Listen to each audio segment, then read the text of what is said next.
Како што најавивме во продолжение следува разговорот со господинот Симон Мозговиј, филмски продуцент и режисер од Киев. Mr. Mozgovij, how is this morning in Kiev? Are you feeling safe? Now in our country, you cannot say that you are totally safe, but now the situation in Kiev is stable, and we have a calm night. They cannot move forward inside our country, like regarding yesterday news from our military forces information.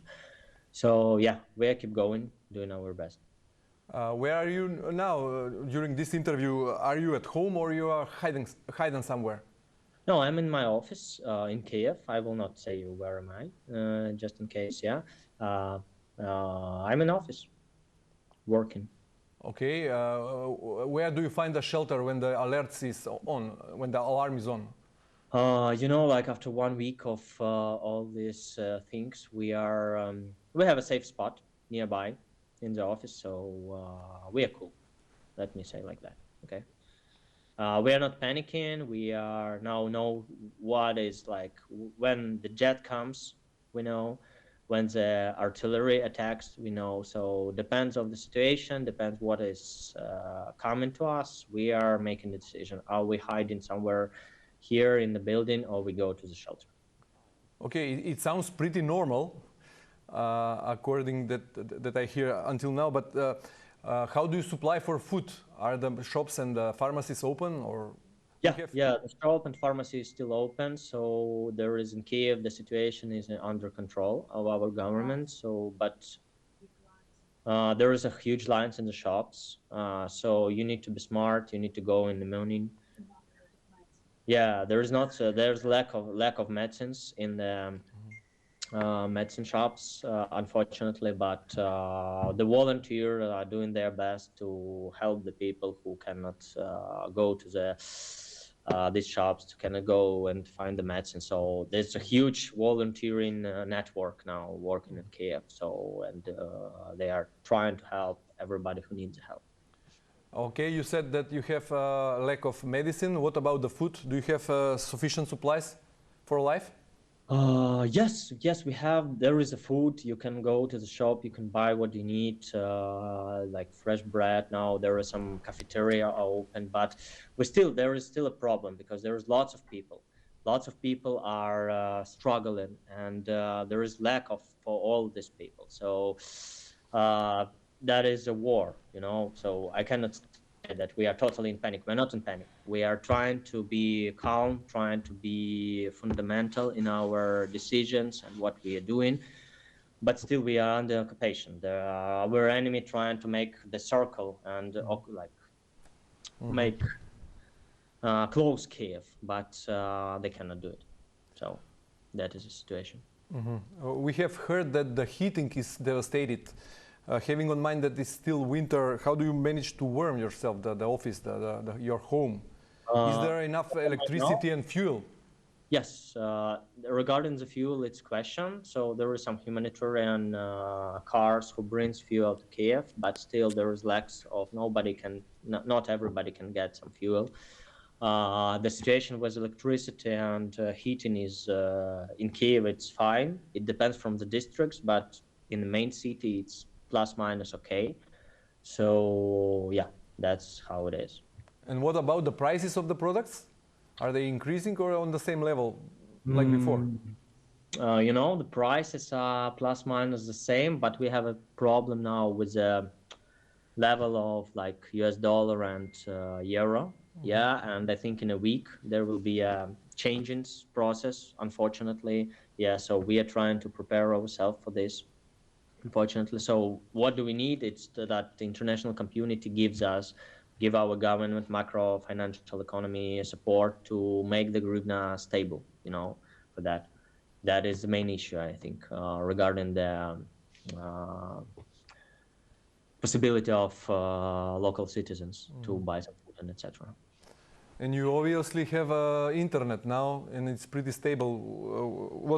How is it in general about the?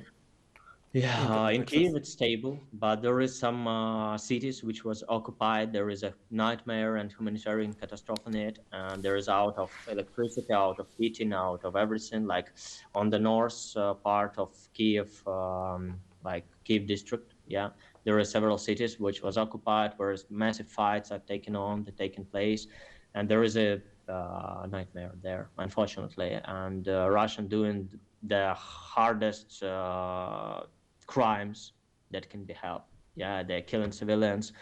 They're trying to, on emotional level, to demolish our identity. You know, because they're killing kids, they're killing women, and raping women to get our spirit. I don't know how to say it.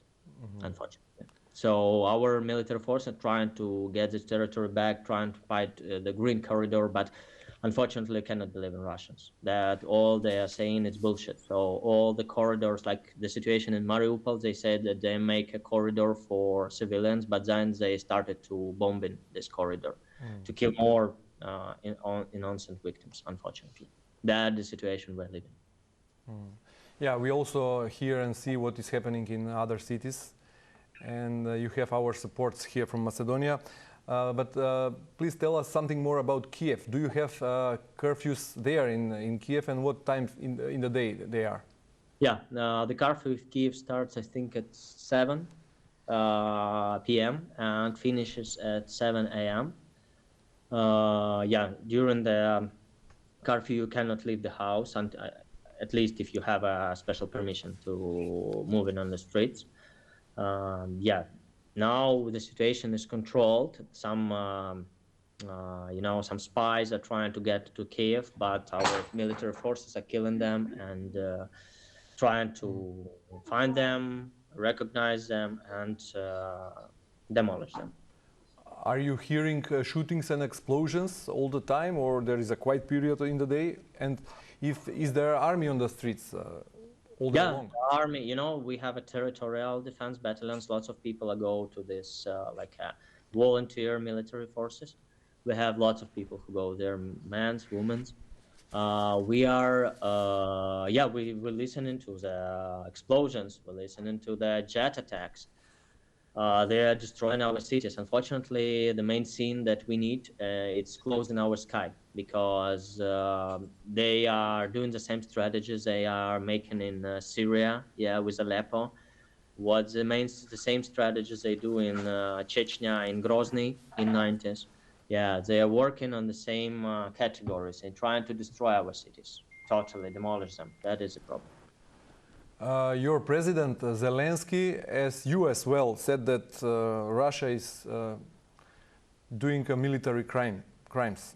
Yeah. At the other hand, President Zelensky accuses the Western countries that they left Ukraine alone in the war. Yeah. What is your opinion accordingly? When I was a kid, I liked to be historical. Yeah, I think about being historic, and I think that the situation is the same what was in the Second World War, when the Western Europe goes with Poland situation. Yeah, they do nothing. Unfortunately, France and the other countries, we have the same situation. We are now fighting for the whole Europe, for the whole democracy world. The next countries will be Georgia, Moldova, Baltic countries, Poland. Yeah, and this is not our fight. This is not our war. This is global war, where everybody should be not, like Dante said, the deepest place in the hell, it's for people who are doing nothing. So that is breaking my heart that the Western politicians think only about themselves. We are now have in the center of Europe the hugest war for 80 years, and no one doing nothing. We get some weapons, but we need to close the sky. Because it's a question about the whole community, the whole things of the democracy, of humanity. It's humanity questions, that is my. But if that happened, that will be the starting of World War III. You are World aware War of this? III, it already starts. It starts on 24 at 5 a.m. in Kramatorsk, when I was in this moment when the jet attacks the airport. It starts already. And there is a question, when the Western politicians understood this, They are stopping doing bullshit, stopping thinking about their political ratings and etc.